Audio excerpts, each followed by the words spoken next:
Ngiyabingelela kakhulu ngumama Mshinga emisiwe Social Development. Namhlanje size la eMkhanyakude ngaphansi komhlaba uyalingana endaweni ebizwa ngokuthi kaLulwane ku-Ward 20. Kuzokhumbuleka ukuthi kunesigameko lesi esenzekile sokubulawa kwabantwana abathathu ababulewe ngesihluku esikhulu umuntu wesilisa-ke kule ndawo. So njengomnyango wezokuthuthukisa umphakathi kuhlale kubalulekile-ke kuthina noma kuwumsebenzi wethu ukuthi sibe eduze kwabantu, ikakhulukazi uma besenhlungwini bekhala besidinga sonikezela lokho ekuthiwa i-psychosocial support. Siphinde futhi sigqugquzele nje nemiphakathi ngoba uma kwehleke izinto ey'fana nalezi uthola ukuthi kuyanyakaza endaweni kungabi khona ukuhlalisana kahle. So ukufika kobuholi kubalulekile buzofaka izwi nezaluleko. Sibe buhlungu kakhulu-ke njengoba nazi ukuthi si-entrustwe nge-Child Protection Act, umsebenzi wethu ukuvikelwa kwabantwana. Ingakho-ke nje sifika, kodwa sibonga nje ukusebenzisana komphakathi wonke ngobuningi ukuthi nalo wesilisa obulela abantwana useboshiwe uzovela-ke enkantolo ngomhla ka-24. So sigqugquzeleke umphakathi ikakhulukazi abesilisa ukuthi mabasukume bakhombise ukungenami kwabo njengoba bekhombisile bezala namhlanje beloku bebambisene nomndeni besikhahlela lesi senzo besigxeka ukuthi mabavele enkantolo mhla ka-24 bayokhombisa nakhona ilaka labo ukuthi yimbi lento eyenzekile ingaphinde futhi yenzeke-ke kulo mphakathi. Siphinda futhi nje sinxusa abantu bakithi ukuthi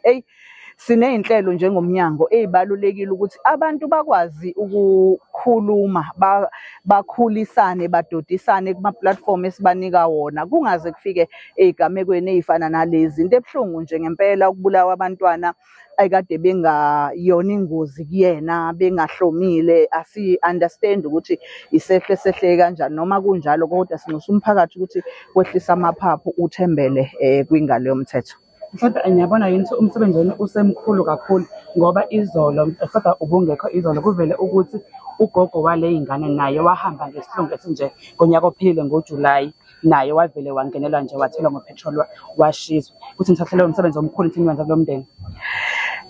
Sihlale lo msebenzi omkhulu nasemphakathini nje uwonke ukuthi njengoba uzwile nala zibalwa nezinye igameko ukuthi enye yey'ndawo edume ngey'gameko. Naye lo wesilisa uma ubheka kahle ulandelela ubengaqali naye ukumhlukumeza lo wesifazane asuke kuyena. So kuyinto ukuthi umphakathi awuhlalisane kahle, kodwa futhi uphinde i-behavior engekho right bayibike kungaze kwenzeke izinto ey'nkulu ey'fana nalezi. Njengoba-ke lo district manager wethu kule ndawo umama Mutumbo Nambe echazile ukuthi zikhona igcawu zabesilisa la kuhlanganwa khona nezomphakathi kukhulunywe. Nathi uqobo lethu umnyango sesike safika kulo mphakathi sawuqoqela ehholo. Kusho ukuthi maningi ama-interventions akhona, kodwa futhi akusho ukuthi siqedile, soqhubeka nakakhulu ukuthi abe khona ama-platforms okuhlala nje phansi kukhulunyiswane.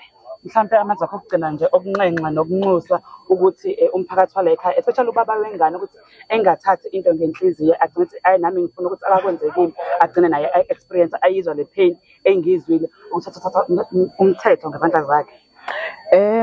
Sesiphetha nje sesihamba sibashiya nalawo mazwi nje umndeni ikakhulukazi. Njengoba sihlale sibona vele ukuthi makhona izinto kuyaye kube khona umuntu odinwayo ukuthi mhlampe ngingayiphindiselela noma ngingenza okuthile.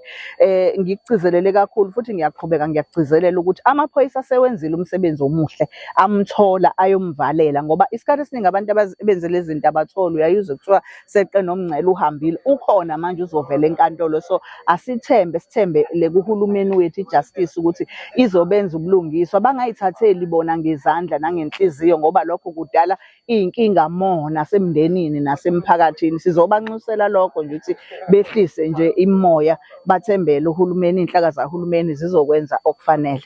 Ngiyabonga kakhulu nani bantu bey'ndaba, sithembele kunini ukuthi umyalezo ofana nalo nuwuhambise nsuku zonke ukuthi abantu uma benama-issues bathole ama-platform okukhuluma, babike futhi ngokuhlukumezeka kusavela kusaqhamuka, singalindi kuze kube khona iy'gameko ey'nkulu-ke ey'fana nalezi. Ngiyabonga kakhulu.